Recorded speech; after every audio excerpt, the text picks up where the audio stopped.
so it is now in 1.8% chance of winning something, Ephraim. Don't even matter nowadays. So you're saying there's a chance. That's right. The Dallas Mavericks end up getting the number 1 pick, which at this point we all know is going to be Cooper Flagg, which is funny because he was there at the lottery draft. It's draft lottery, I should say. And it's funny because, like, usually every once in a while we'll get a him, we'll get a Zion, we'll get a LeBron where you know they're going to be the number 1. Sometimes you get a could be this, could be that. Mm-hmm. He literally knows where he's going. Like, oh, okay. Usually, most times it's like, it could be 1, 2, or 3. You don't know exactly who's going to go 1. Would it be Lonzo? Would it be Tatum? Could it be this person? He went up. I guess I'm a Maverick. Like right then and there. But then people start saying the fix is in, right? You lose Luka. Luka goes to the Lakers, helping the Lakers because we know LeBron ain't got but, 1, 2 more years left. So now the Lakers got their star. And thanks for making that happen. Conspiracy theories abound. And now the Mavericks get the number 1 pick, which will be Cooper Flagg. And so all the conspiracy theories start to fly. And semi-recently, LeBron had this to say. Was it the Pat McAfee show? Yes. This is what he said. Listen, man, during the ball drop, during the lottery drop, Cleveland got the number 1 pick. I just don't think that was. What are you saying? Don't you think? Wemby with the Spurs? Oh my God! Let's keep LeBron home. You know what? Patrick Ewing to the Knicks. Derrick Rose to the Bulls. Right? I mean, you ain't wrong when you're right sometimes. And I'm going to say this, Ephraim. I don't know. We had Mark Stein on last hour. Yep. Check that part out on the pod.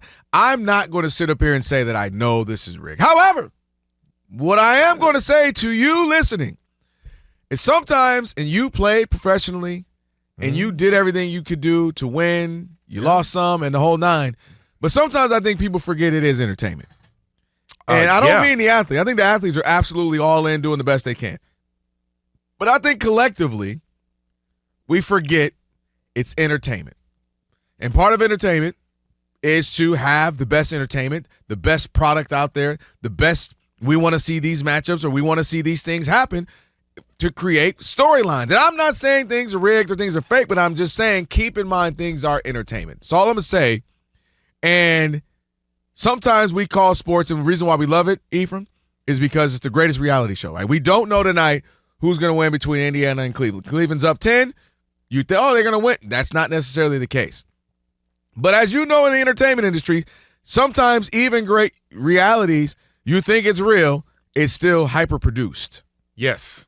And I'm just saying. All reality TV is produced. We love the sports. So you guys know. Exactly. Well, they're super produced. And we love sports because it's the great reality and that we don't know it's their only real reality. But I'm just saying there are some weird things. Number 1 pick goes to Chicago. Where's Derrick Rose from? Shy. Cleveland gets the number 1 pick. There's this kid, I don't know if you know, from Akron, right down the road, 45 minutes away, who could be the savior of the league. And, he just goes there. Zion Williamson just happens to go to the Pelicans. Anthony Davis leaves. The Pelicans don't have any star power. It's in New Orleans where, but that's the one where you scratch your head. Like, why there, though? Like, the league would have benefited. If it was rigged, it would have benefited having Zion in New York. Because I can't have all of these franchises butt naked, Ephraim. I gotta have a reason. Dude, New Orleans how is come the Saints Utah town. didn't win the draft? They're butt naked up there. Well, they chose to be. Right? Okay, they just absolutely said, we are flat out flopping for Flag or whatever it was. There are I'm a just lot saying, of places that I get it. I get what you're saying. Now, for me, the better question is, okay, now that Dallas has won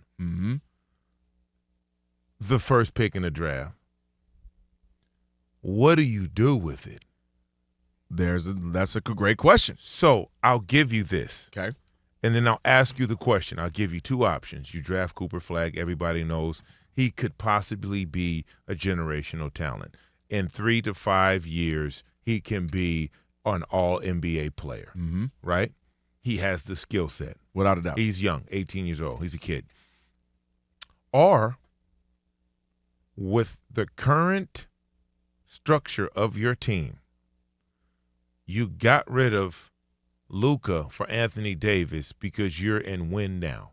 You didn't think a Luka could win now. And you also stated that defense wins championships. Mm-hmm. So you wanted to get more of a defensive edge on your team. Anthony Davis brings that. Without a doubt. Would you trade that pick plus next year's first-round draft pick and another player, Lively or the other big that they have, for Giannis? And now you partner Giannis with Anthony Davis and a Kyrie Irving when he comes back from Achilles. He should be ready sooner because this happened during the season. Right. So if you're a win now type of situation, right? Which they claim they are. They claim they are. If your defense wins championships, right? Mm-hmm. Giannis is top 3 in all MVP races. He's 30 years old. He has 6 or 7 years of high-level basketball. What do you do? That's why you produce great shows. You know how to do this stuff. You asked a great question. You know what? I'm going to tell you. And I think a lot of people are pondering that. The Mavericks have come out, but again, this is today. You can't listen. They come. Thank you. I Yes. completely agree. It sounds good now. We are well away from draft, and plenty of calls will happen. Things will happen. They say they're going to ride with Cooper Flagg, but you never know. So here's the reason. My answer is this, and I had to think about this. We started to talk about it in live time as this stuff was all breaking yesterday, Rob and I. I'm riding with Cooper. Mm-hmm. Here's why. Okay. Number one, he's 18 years old. Yes. He was killing fools in college at 17 this past year. That's number one. Number two, he's not a guy who averaged 10, but I see the potential. He was giving out the business now. Like you saw it in real time. This ain't I think he's going to project to be. No, this was, I'm killing y'all right now, and I'm 17, just turned 18 now. Number two, a healthy Kyrie when he comes back, and hoping a healthy AD. Now, you and I hadn't really done the show together. When my issue with the trade was, if you're trading Luka for SGA, cool. For Ant Edwards, cool. For Paolo Banchero, because you're saying he's going to be future, cool. For a guy you're injury-prone, AD, who's also 6 years older, to pair with the often injury guy, Kyrie, that was my issue. Mm-hmm. But if it were to work out, they're both healthy, I don't need him to be the savior right now. So for the next 2-3 years, I just need you to be the best 3. Be my Aaron Gordon when they won, if you will. You know, be my Kyle Kuzma, if you will, when the Lakers won. You know, so on and so forth. Be my Derek White. Grab rebounds, lock up, you know, give me some buckets, but you don't have to be the same because I have Kyrie, I have AD, and you can learn, and then you can become my Kawhi Leonard. Tim Duncan, it's time to go away. Tony Parker finally got old. Manu definitely got old because he was shot in the finals. Mm-hmm. And now I have this emergence of, oh, shoot, Kawhi's the final MVP. Look at Kawhi Leonard. Yes. And now I'm set for the next foreseeable 4, 5, 6, 10 years with Cooper Flagg. That would be what I would rather do. And I also, secretly don't tell anybody, Ephraim, I buy myself time that if I don't win for a while, I can say, dude, he's only 19. He's only 20. He's only 21. We're on our way. We're on our way. As opposed to the pressure, if I go get Giannis, we have to win now. Okay. There's what I'm doing. Okay, so can I push back a little bit? Yes, you may. Okay, because you're under the assumption that Nico has that much time. I am. Because he made the trade that he made. Whatever timetable he was on has been considerably shortened. New ownership group, right? Let me tell you this. Cooper Flagg is 3 to 4 years out of being that guy. Agreed. Paolo Banchero. Was he a grown man at Duke his 1 year? Grown. I can't even believe they were debating about him being grown. That's who is number one. Heavy. So let me tell you this. You take Cooper Flagg's freshman year at Duke, and you take Paolo Banchero's freshman year at Duke. Paolo's 6'10", can handle it, can do everything. Strong, defense, the whole 9 yards. He gets drafted to Orlando. We don't hear from him 3 years, right? 2 years ago, Victor Wembanyama. Mm-hmm. There has never been anyone like him. Never been anyone like him. He's an alien. That's the whole marketing campaign. Yep. He's going into his third year. They haven't made the playoffs yet. All right? Okay. Cade Cunningham. Remember when he was coming out? Yeah, of course I do. I'm a Pistons fan. Unbelievable. Couldn't, any shot, can't stay in front of him, play defense the whole 9 yards. We haven't heard, he's been in the league 4 years. We haven't heard from Cade Cunningham until this year. Uh-huh. What I'm saying is, as good as these young players are, now granted they're being partnered with or teamed up with Anthony Davis. That's the key part, Ephraim. And Kyrie, healthy. Both of those two players, you put the H word in front of them. A healthy Anthony Davis, a healthy Kyrie. Mm-hmm. Now, if one or both of them are unhealthy, then the fate of your job, Nico, and the franchise lies in the hands of an 18-year-old. True. Now, if you do make the trade and go get a Giannis, you have a right now MVP candidate who can give you 30, 12, and 8 every night, every single night. And oh, by the way, he really doesn't get hurt. He's built like a truck, and he's going to affect the game on both ends of the court right now. So when Kyrie comes back, that's a plug and play. Anthony Davis now can play off of him. You want to talk about all the rebounds and all the rim protection, right? Yeah. So now that's a win right now.